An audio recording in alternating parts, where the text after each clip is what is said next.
Hi everyone, this is Eric, and welcome to another episode of Oh, Go On Then, You're Amongst Friends. In today's episode, I get to introduce you to myself. A few weeks ago, I had a video call with my friend Jen, and she asked me all 15 questions that I typically get to ask everyone else. One of the premises of the overall podcast is that we're all storytellers, that my guests are, that I am, and you, a listener. And that's one of the main things in life that I genuinely love, is to listen to people's stories. When it comes to the podcast, the reason that I came up with the 16th question that you always hear is that people can ask me anything, and I feel that the interviewer gets off the hook. So I thought I would make a whole episode of just me getting all of the questions. I felt that was only fair. And to be honest, they're really tough questions sometimes. I felt like I was being put through a washing machine, talking about love and suffering. I find it fascinating how important every single word is. That each question has a dozen different stories to tell, to explain, how we think the universe sees us. One thing that I find strange is how each person and myself, we think about a time where we thought we were going to die, and how where these memories are located in the past, we pull them to the present and we dust off the fear and the terror and we represent them to everybody here. I find just memory and storytelling and the choice of words a really powerful thing that we have in our own lives. That resonated with me as I was being interviewed today. So it's a really fun conversation with Jen. You'll notice there will be sometimes during the video call, our voices, there might be echoes as well. And at the end of the phone call, my video just completely shut off. So Jen recorded it, and the last, I think, 7 or 8 minutes of the conversation, it sounds like a regular Skype phone call. So apologies about that, but you get to see Jen for the last part of the conversation. Anyway, I really hope that you enjoyed today's episode, and I guess we should start, all right? Hi everyone, welcome to another episode of Oh, Go On Then, the podcast and the video. So I've got my dear friend Jen, and she will be asking me all of the questions first, so that you get to know me before the rest of the podcast. So, Jen, I'm ready. Let's start. Should we start? I'm ready as well. I'm ready and waiting. Okay, well, we're just going to jump right in. And the first question being, red or blue? Ooh, okay, blue, right away. Fantastic. Blue. Okay. Blue. Most of what? What? Why blue? Why blue? To be honest, most of my clothes are blue. I didn't realize that until I start doing my laundry or folding my clothes or in my closet. That's interesting. Nearly everything I have, yeah. it's different shades, different patterns. Okay. Do you feel that's because you suit blue, or is it just an easy color to wear? Ooh, no, honestly, I think that olive green fits me much better. It brings out my eye. I was just going to say, it brings out your eyes. Okay, fold or scrunch toilet paper. Next question. Fold, hands down. Hands down, fold. Your hands are down when you fold it.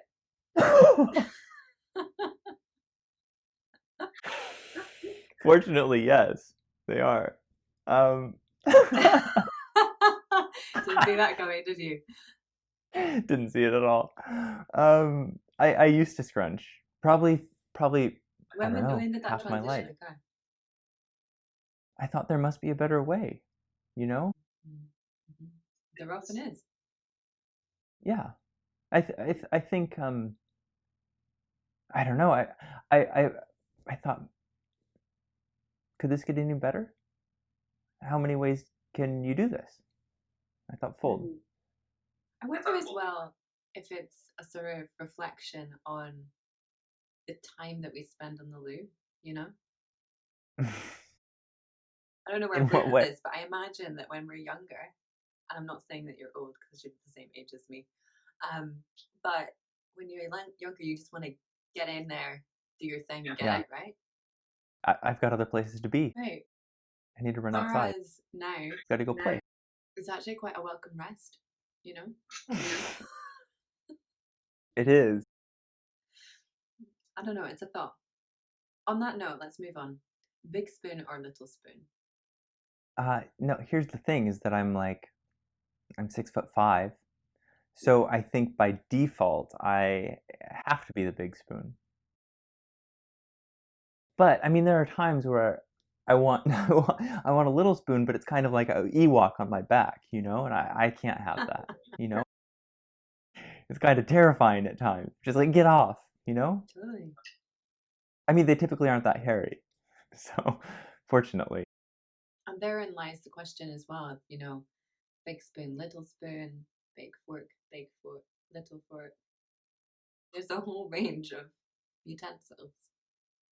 Yeah, I'll leave that with absolutely. you. I'll leave it with you. Um, Dessert on spoons. another more serious note, what makes you laugh? So here's the thing.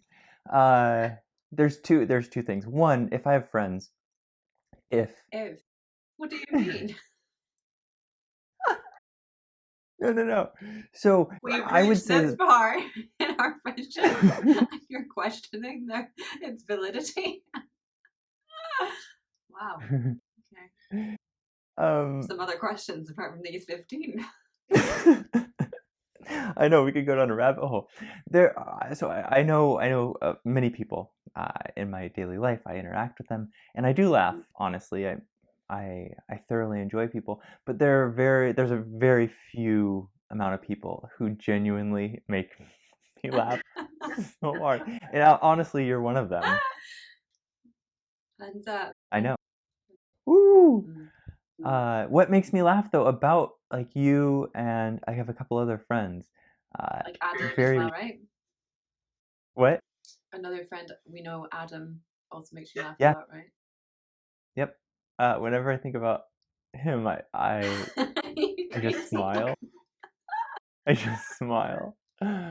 So what is it? I don't know. So I've got two really good friends, maybe three.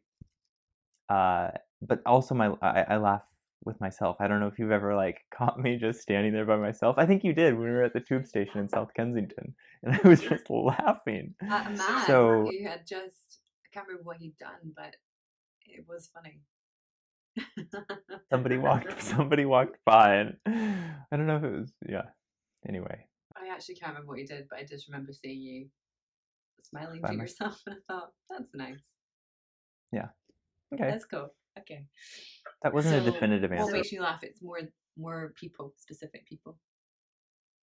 Yeah, absolutely specific people. Because I might, I don't know. I honestly laugh throughout the day, but there are people who kind of like blindside me with jokes, or blindside me with being sarcastic, and it's like I've met my match and I've been like beat. I love that. Do you think that's because when I'm laughing because I feel like I'm about to ask a very obtuse question, but do you think it is as well when you're a smart person, you can kind of navigate and see the jokes coming. So when you don't, it's like they just run up me. Absolutely. I honestly feel like I got T-boned in a car, and I think it's the funniest thing in the world. Like, honestly, if I did get T-boned, I'd probably laugh because I didn't even see it coming. This reminds me, actually, I really have to send you a YouTube clip later, which I was in stitches at last night. Like, remember that YouTube clip where the woman throws the jug of milk? We must have watched that 100 times. With the milk? Yeah, they honk and she throws it. It's so fantastic. Oh gosh. And you know what? It's really good What? to laugh, you know? It's really good to laugh. And I think when I have had a good laugh, I feel a million times better. Plus, in this current climate, really good for your immune system. Very good. So I've got a At happy least immune system. we leave that with the viewers. What I like about laughing is that even after like 5 minutes, I still think about it. 10 minutes, maybe in a few days. You know, Oh, you've got to that max it last out, don't you? You've got to rinse it for all it's worth. the laughter hangover is great. I love those. Yeah. Okay, moving on. Good. Question number 5. What is your first happy memory as a child? Ooh, good question. Well, you Who wrote wrote it, yeah.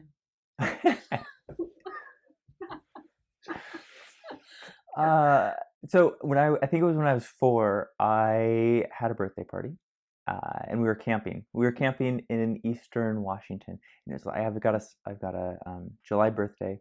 I'm a Leo, and it's like beautiful sun. And my mom had tied a string from like one tree to the next tree to the next tree to like under the camper van, and at every little spot was a different present. And so, being like 4 years old, I was just like ripping the presents open, and then I would just like get so excited, and then like run to the next tree, and then I'd run to the other place, and I remember, and also like everybody's focused on you, and everyone's just like thrilled. I felt everyone was so thrilled at how excited I was. Um, I honestly think that I had a buzz cut because I was 4, and I feel like I'm 4 now. But and also the like how thoughtful my mom was, that she knew that that would be important to me, and she knew that I liked adventure, and she knew that there's this sense of like a scavenger hunt. There's like mystery, and also finding things out that are surprises. So Yeah, it sounds yeah, amazing. I love just camping in general, isn't it? There's something quite magical about it. That's lovely. Okay. Question number 6. Does the universe know you exist, and does it think about you? so honestly, this is something that I think about most weeks, most days on it. Yes, yes, but I'm not sure if I'm just saying that because it makes me feel good. But I feel that I would say there is some reason that we're here. Um, and I would say that if there is something that is outside of like that we can't see, and if that something kind of created what we have, then of course it would know that I'm a part of it. I think just as much it would know that a tree is a part of it, for example. Um, so in terms of being known that I exist, I feel yes. In terms of like, I feel like me being conscious, having that, I don't think is a mistake. And so if I have that and I'm part of like this earth and part of this universe, then I think that there must be like additional extra consciousness, if that makes sense. Like, and that would kind of be in the unseen, in this like natural world and then supernatural world. I mean, if I have consciousness and you have consciousness, are we just alone in that, or is there like this collective sense? So I kind of believe in that. So yes, I believe that um, I am known. You are no. Sure. Yeah. And the There's got to second be. part of that question was, what does it think about you? Dang it. Can we just avoid that part? It well, here's I hope it's not as fickle as what I think about myself. That's my first hope. I think it really is glad that I'm a part of the universe in this time and space. Honestly, I think that it's happy that all created things exist. So I think because the universe is glad that I exist, then I think it sees me as some sort of useful part of the collective. You know, I'm just like one part of the overall collective, so I think that it sees me as necessary. So therefore, because I'm necessary, I play some part in it. Yeah. It's interesting. The word that struck me there was useful. So do you think utility comes down to that sort of sense of universality and has to be always present in that? The universality of existence has to be. Yeah, useful. Well, I think that we're useful in ways that we don't know that we're useful, if that makes sense. I think that our existence is so much more beyond us, that we are useful within the ecosystem, within what they call the biopsychosocial essence of life. And so my usefulness, I don't know, might just be that I breathe. Whereas my personal perception of my own usefulness might not actually be the what is my overall collective usefulness. Interesting. Cool. Does no what cause or group are you passionate about making life a little better? Oh gosh. So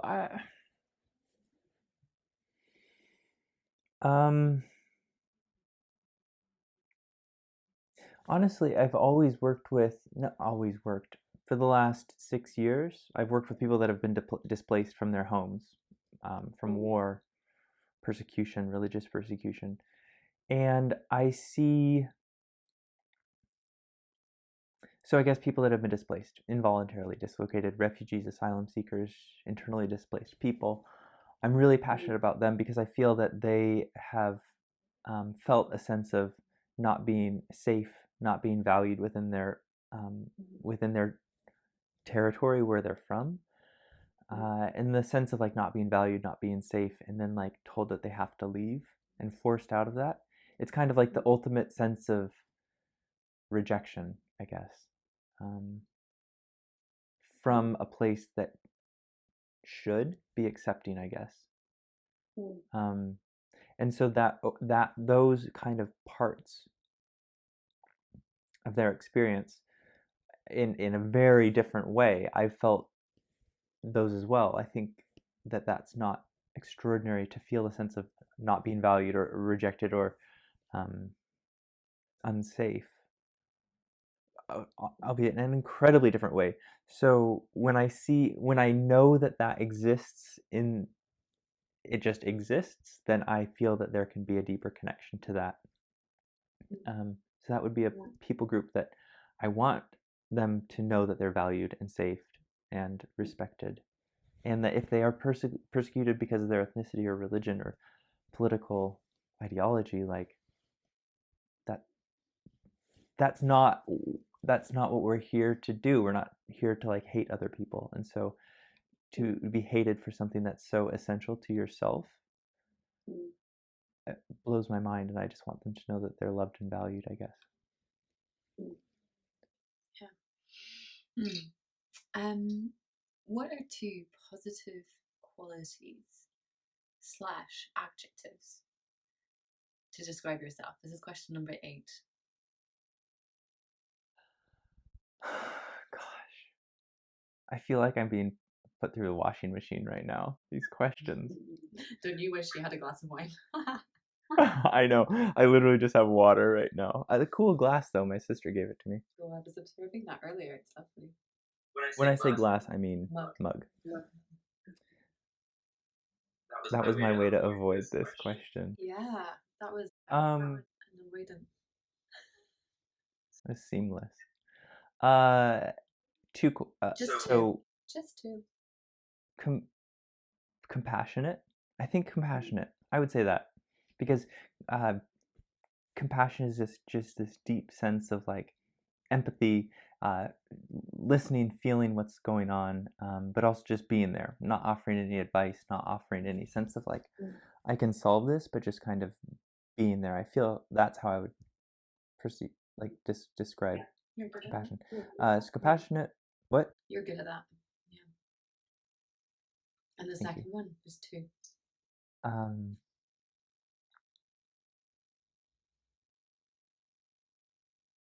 I would say joyful, honestly. And the way that I see that is kind of like this inner essence of kind of this light, this lightness, this joyful in kind of like joyful in curiosity, joyful in pursuit, joyful in adventure. Um, Something that's like honestly this brightness, this spark. Um, but what's peculiar is that I know what like ups and downs are like, but I think that I've always kind of known that it's there, and I always try to get back to it, even when things seem quite dire, and I forget about its existence. I still feel like in the background it's there. So like compassionate and joyful. Yeah, that's lovely. Yeah, I think that's very true. Honestly, knowing you as a friend, for sure. Um, what is an event where you thought life had stopped or life would end and then time moved on? This is question number 9. Number 9. It was when I uh, so in America, the drinking age is 21, and I had my first beer when I was 18, I think, and I was it was I remember having it and waking up the next day, and I honestly thought the whole world would end. I thought once I went to bed that the next day just wouldn't exist and that my whole life was over. Not only my whole life, but the whole world would absolutely stop. Like that was it. I was toast. Um, I don't know if this came from, I don't know. I guess it came from like family, but it also came from like uh, religious pressure, social pressure, all these different things that it was just like, oh my gosh, once this happens. But what's strange is that it didn't stop me. I thought, okay, I'm gonna try it out and see if tomorrow comes, um, and I did, and it came, and I'm here. I only had one beer ever. That was your first and last beer, right?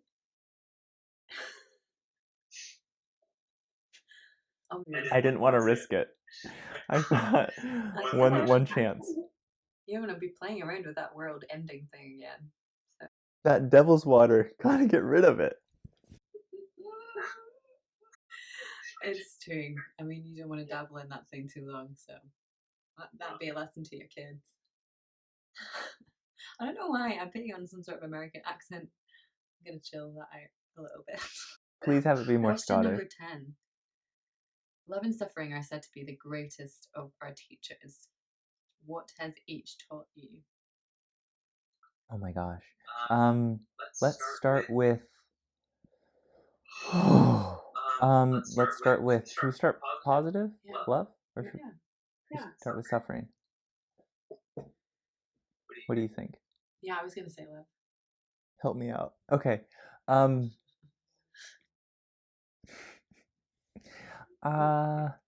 Love. So I'm gonna start with just my family love.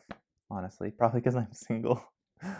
Um, and the other relationships have caused deep suffering. So we'll just go into love. Let me get adjusted. So I would say my grandma loved me and loved other people. She and I, from the time I was in college, I think she and I were pen pals for years. I don't know, like 10 years maybe. And I can't read cursive, and so she would just write in like cursive script to like force me to practice. And she'd write like 7-page letters. And then she got her friends. She's got in the birthday group there were 7 women that were between the ages of 89 and 96, and they became my pen pals as well. Oh, sweet. And so they'd tell me like about the weather. They tell me like maybe new construction in town. Uh, they'd talk about the holidays and who came over because I was living abroad. I think they sent them when I was in China and in England as well. But when it comes to love, I felt that my grandma loved people really well. We would give her tons of apples to make applesauce, and she would make a ton of applesauce, and she was 90, and then she would give it to all the people in her apartment complex. And so if you gave her anything, she would immediately give it away, and she was unbelievably compassionate. And this one story that she would tell, and my dad would tell, is I think it must have been the late 50s. she went to my dad's. My dad was born. He was under 10 years old. She went and took a couple pairs of his shoes, and she found this organization that was sending shoes to China because that was right after the Cultural Revolution, and so my dad's shoes got sent to China. So she's always had this sense of the other as not foreigner, but the other as being somebody to love. And I would say that she modeled that really well, this deep selflessness. So love has taught me, I mean, not that I practice that deep selflessness, but love has taught me that that is a part of it. And I would say that my grandma was exemplified that. Yeah, it sounds like it. A sort of letting go, if you like. Yeah. Wow. And then suffering. Suffering. Do you know what? What I thought as like the most difficult parts of my life, like, oh my goodness, this event, this tragedy, I thought that that was life defining. I thought I cannot tell my life narrative without telling somebody this, without bringing up this like huge, heavy stone and being like, this is a part of my story. This is a part of what made me suffer. But I saw uh, a New York Times article that just said the only way out is through. And I really liked that because it was talking about the coronavirus. But with my own suffering, I figured that I realized that suffering isn't like a chronic disease. It's something that you get through and you're able to look back on. And suffering taught me that people don't know my baggage unless I tell them about my baggage, if that makes sense. So therefore, I'm like dwelling on it and being like, oh my gosh, you got to hear about the most difficult part of my life. And so what I realized was that there were so many things of suffering that I hadn't gotten over. So therefore, I thought that I had to tell people about them. For example, I mean, what? I'm quite tall. If I thought being quite tall, if I was self-conscious about it, I'd probably always talk about it. I'd always bring it up. But because I've like accepted that I'm tall, it's not even an issue. So when I think about really difficult things in my past, if I'm not over them or if I haven't like reconciled with them, I don't think that I could get beyond them. So now it's like, honestly, I feel like I've got all these suitcases on a boat and I've just shoved them off. I mean, I'm still happy to talk about most difficult things in my life, but they're not necessary to talk about because I've accepted them. So I think suffering taught me that baggage is baggage if you see it as baggage. You know? I mean, I still have many red flags, but no baggage. It's a nice way of putting it, yeah. And I'm that one at the bar. I'm the one at the bar with like on Les Miserables. Yeah, that's me. And that, you know, with one comes the other actually as well. Like you can't necessarily have a full experience of life unless we are going through both those cups of suffering and joy and, as you say, our love as you know it. But we only know one with the other, if that makes sense. Yeah. So, yeah. I like that description. That's cool. Okay, well, speaking of suffering, no. Have you ever thought you were going to die? Tell me about that. These are pretty light questions. Super light. 2 times. I'd say 2 times. Do you think 2 times? More than 2 times, but I'll probably talk about 2. These are only the known times, you know. Sorry, what? These are only the times that you thought you were gonna. I mean, there were probably countless of times that you might have just died. Oh, that's so true. True. Go on. Go on, then. We're amongst friends. I would say when I was 22, I moved to Sierra Leone, and I needed, like, the airport it's kind of like on a bay, so you land on this side of the bay, and then you need to take a boat or a ferry to get to the other side, and then that's kind of the main part of Freetown. And I booked a boat, and on the website it said the boat will not run if there's a storm or stormy water or stormy weather. Um, and I got off the airplane, and I had somebody like bring me to the boat, right? And on this piece of paper it says like Eric, and it has my name, but it looked like it was written in just marker or something like that rather than a printout. And so I was thinking, oh my goodness, somebody that did have the printout got punched in the face and somebody wrote my name on a piece of paper. So I was like, what's gonna happen? Anyway, so we get on this boat. It's taking forever to like get everyone's bags on and things, and it's quite, there's a lot more people than probably should be on the boat, and it's getting dusk, and they don't have like amazing lights on it. And all of a sudden Is you this see like a like these wooden boat or clouds. like what kind of boat? Hmm. No, it was like okay, here. It's kind of like a fishing boat, but in the back is this covered box that we're all in, Okay. with two windows, and both windows have bars on the sides of the windows. So there's very few ways to get out of it. And the captain's there, and they have this TV up front that's playing like really old Nollywood films, and it's this tiny little TV, and everyone's just kind of watching it, and I'm watching it, and they load all of the baggage in the back. So we're all sat in these rows. We're completely closed in. They shut the door, and I'm in a floating coffin. I'm like, okay, this is kind of cool. And all of a sudden, we hear like thunder and lightning just booming through Freetown, and I'm like, wait, it's dusk. There's lightning, and then the boat just starts to go like this, and I'm like, okay, so we're in harbor. We're not gonna move. We're gonna maybe stay the night. And they just go for it, right? And I'm like, oh my gosh. And all of a sudden we go, phew, and all of the luggage in the back goes to one side, and the boat starts to almost barrel roll over, and the guys in the back start to throw the luggage on the other side, and then we go, all of a sudden we're this way. And it was like that for 45 minutes, and we're literally going from one side to the other, and I was like, this is how I die. This is it. It's been a good 22 years, and I'm going to be at the bottom of the bay. Oh my gosh. So Were you yeah, traumatized afterwards? a little bit. I was actually, so I was gonna leave, I don't know, a few months later, and I was thinking like, oh my gosh, I've got to take another little boat across. But I ended up taking a ferry, which is much cheaper. Sounds Safe. awful. Yeah, I Yeah. don't think I would.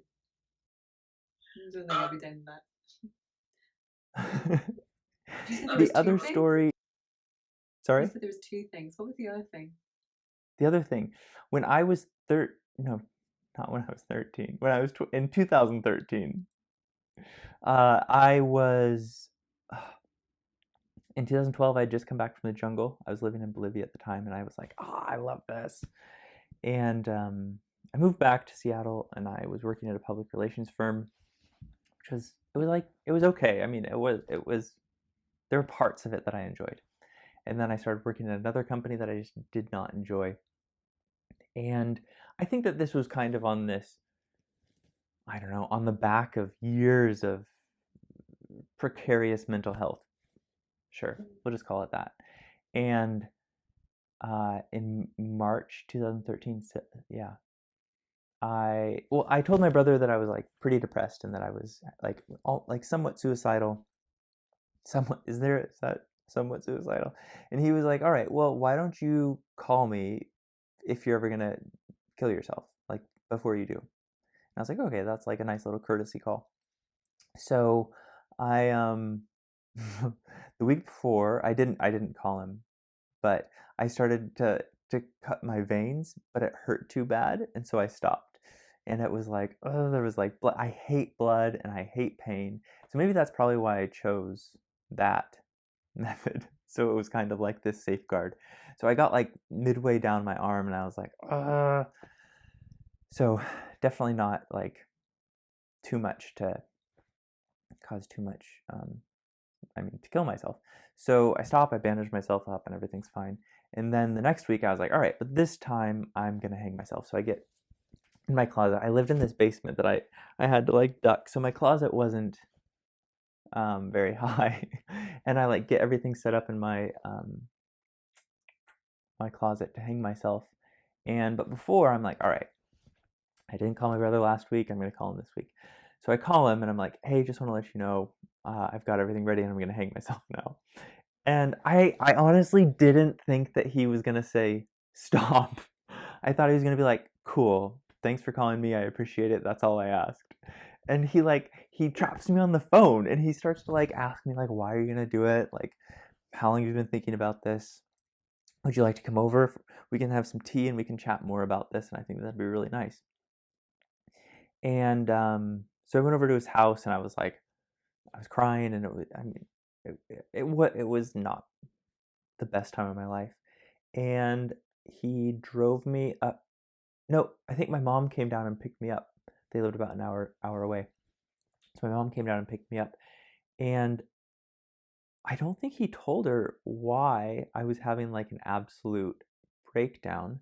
She picked me up and she just like, I don't think I talked. She just listened. She didn't ask any questions because I don't think I could have handled any questions. And I went to bed.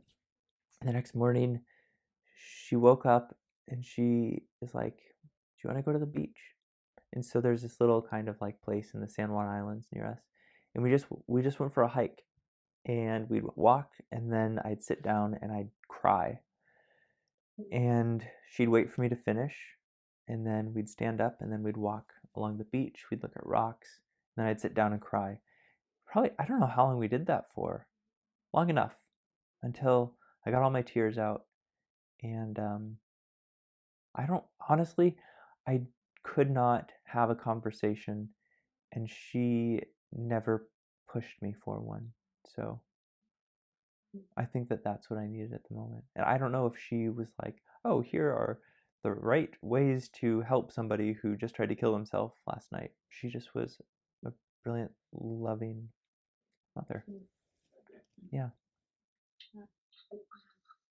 Well, thanks for sharing that. I don't know. Have I ever told you about that whole story? Have I ever told you that whole story? I don't think you have. No, no. Yeah, that's two very different circumstances for sure. Right? 22 and 23. I didn't think I was going to make it to 24. And then when I did, I was like, oh, geez. Now I have to stay alive. And here you are. 31. I'm still going strong. I'm glad about that. Is there anything else you want to add to that? No. Okay. Question number 12. What are your thoughts on cheating in a relationship? Open relationships, etc. Like, what is your take? Yeah. Cheating on relationships. So, I dated somebody for 6 months and they cheated on me for 3 of them. Through the last 3. And I mean, obviously it doesn't feel great to not be somebody's number one. But by the end of it, I was just kind of like, I don't think I would have broken up, but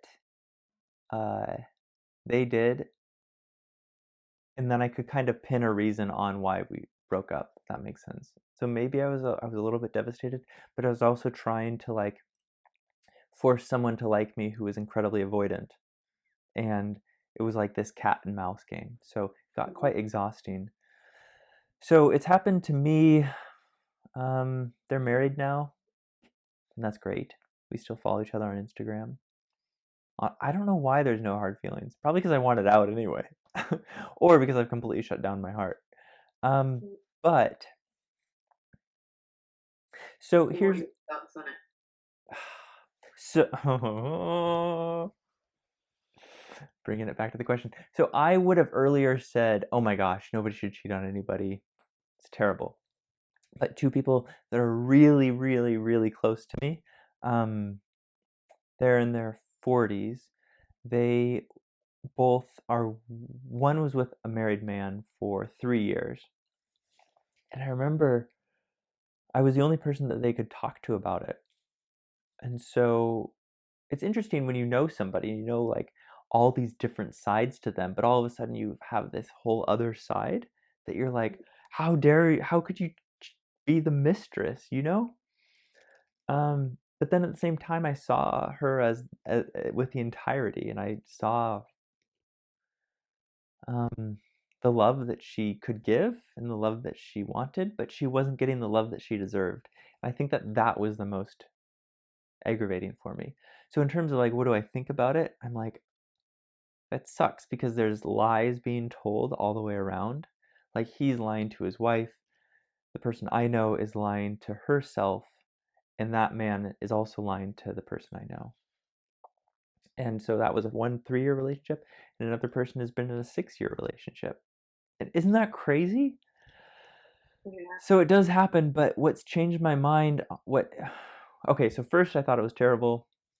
Now I think, okay, it happens. So what can we do about it? And I think that people need to like break up with, like get divorced. Like if that person's going to cheat on his wife, then he needs to divorce her and be with his mistress. Or he needs to say, I'm not going to have a mistress anymore. Mm. So I guess I've been more lenient because I know that it exists. I guess earlier I just didn't think that anybody did it. Mm. So do people have the right to do it?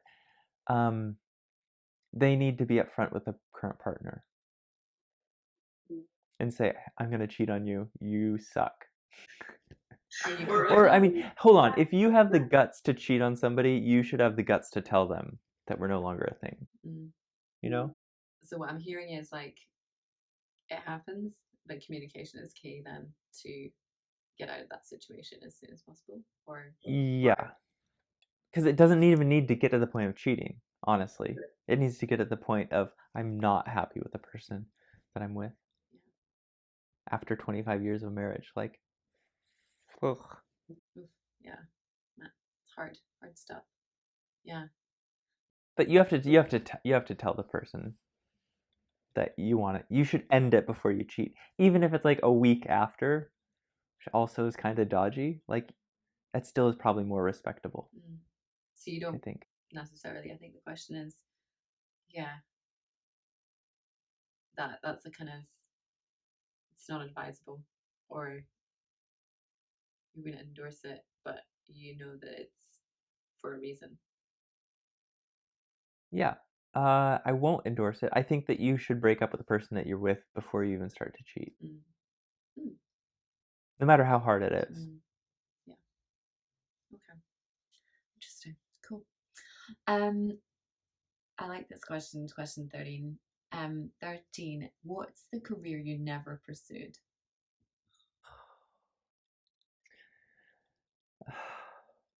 All right. Oh, if I could be like a full-time photographer, that's what I would want. If I could be a National Geographic photographer, I think that that would be the thing that I would enjoy the most. Like travel, experiencing other countries, cultures, nature, markets. But what's peculiar is that I don't want to like take pictures of people because I don't want to like turn them into objects because they're real subjects, you know? So there's this sense of, I mean, you don't want to go to a market and then be like, excuse me, can I take your picture? And then try to have a candid picture. But let's just say I was to do nature or war Can you photography. imagine actually if that happened to us in London or like where we were? People just travelled in. Like, hi there. I see you're shopping at Tesco. Can I just take your picture? I'm shopping for my tofu. What we do. Yeah. Oh, absolutely. Yeah. Sorry. Thank you. We go into someplace foreign. You're like, you're buying an orange? Let me take a picture of that. The way you stacked these oranges is magnificent. Can I have one? Oh, you're giving me one? That's amazing. Yeah. Okay, photographer at National Geo. Yeah. Yep, That would that's be an it. amazing job. I'd love it. Job. Do you think you would ever leave what you're doing now to do that? I'd want to finish school right now, to be honest. Here's That's a no. I run what? That's a no then. I would love to quit what I'm doing because it's hard. But you know, as someone told me once, it's supposed to be hard. No. Yeah. Yeah. And I've got to pause right there to let you know that my video cut out during this recording. Fortunately, Jen's video was still recording and she captured my voice. So it sounds very much like a phone call for the next 8 minutes of our conversation. So yeah, just kind of pretend that you get to be on the phone call as well. So maybe I will. I'm young. I still have a lot of life to live and a lot of career to pursue. What's interesting is a lot of the people that I've spoken to for my research, like let's say 60, 65 years old, they've been like a GP, a clinical psychologist. One person owned a resort in Spain for 3 years, and then he came back and was a psychologist. And so most people that I've spoken to have had like 4 or 5 different careers. The most interesting people that I've spoken to. Really boring people have one career. That's mean to say. But it's quite interesting. Yeah. People that have had more careers I find fascinating. That's a person I find fascinating. Yeah, definitely. All for that. Okay, cool. When you hear the sound of an ambulance, what is your first thought? It's question 14. Oh, I immediately say, like, have that person be safe and let them get to the hospital in time. Like, that's my immediate thought. That's lovely. Yeah. Like, whatever that person's going through. And then my second thought is about the family getting the call that person's in the hospital. And is that before or after you've jumped out the way?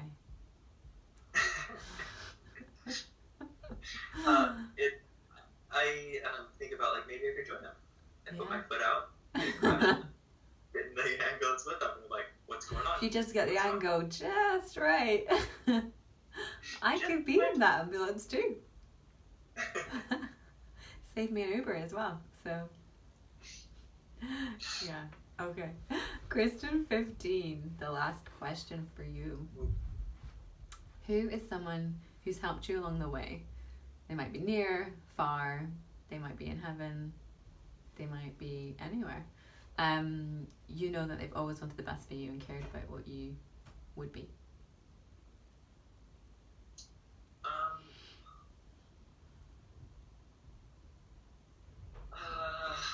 So I would have maybe said my grandma, but I don't think that she knew, like, the ins and outs of my life as much as, like, my mom and dad have, I think. I'd say, gosh, honestly, so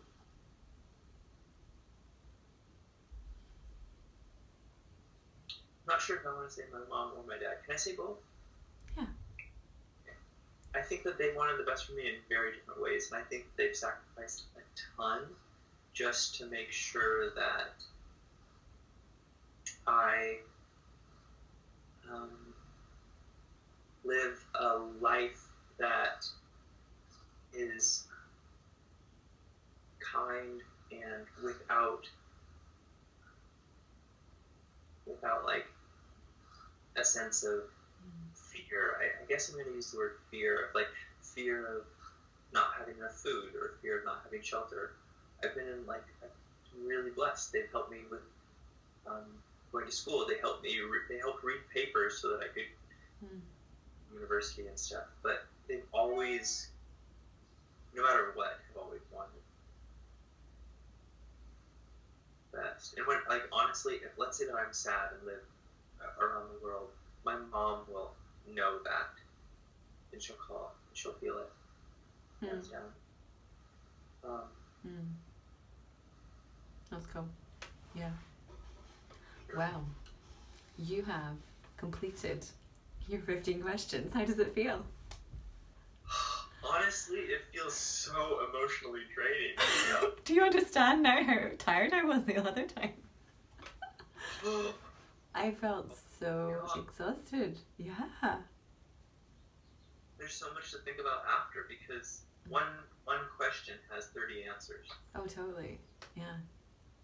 How fascinating. Thank you so much for sharing that. It was really, really good. Thank you. Thank you for asking. Thank you for making me feel comfortable. Thank you for making me feel like I could just express anything. Of course. Yeah. It was a great pleasure and privilege, honestly. And there is one final question.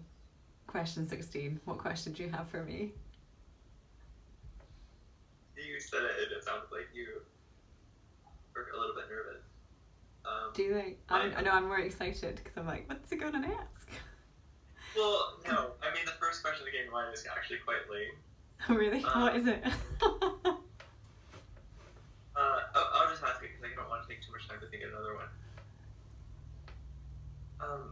What is it like to be an interviewer and kind of have the power to ask questions? Because you're in a place of curating this. It was really well, to some extent I was curating it, but also I was very much aware that these are questions that I hadn't necessarily formed myself. So in a sense I was navigating that as much as an unknown experience as much as you were, which I found quite rich actually and really cool. Yeah, I enjoyed that because it's nice not knowing what's coming. I think you changed some of the questions from last time we chatted as well. So yeah, it was lovely. I think it's always a pleasure and a privilege to hold a space for someone, and I'm glad that you felt that you could share. That was my aim. So yeah, I had a great time. Well, yeah. Thanks for joining me. Thank you. On another episode. Oh, go on then. I really like the space in between the oh, go on then. Well, there's a comma. I think there's a comma, but I don't know how much. How do you say it? Oh, go on then. Oh, go on then. Then maybe you can sign off and say thank you for. You can sign off. No, go on then. Well, it has been an amazing episode yet again. Well, it's actually the first episode, so it's not it hasn't happened to be in again yet, but it will be in again because there are many more exciting and incredible people yet to be interviewed and will be interviewed shortly. So stay tuned, keep up to date with all these amazing podcasts, and we'll see you again soon. Goodbye. Bye. Jen, that was great. Yeah? Thank you for listening to another episode of Oh, Go On Then, You're Amongst Friends. All of the podcasts are made possible thanks to the generosity of our online community of supporters, who I see as the friends who listen along. I love that. I love that the podcasts begin with you, the listener. You can visit ogoonthen.com to learn more about the podcast and maybe consider supporting the creation of new episodes.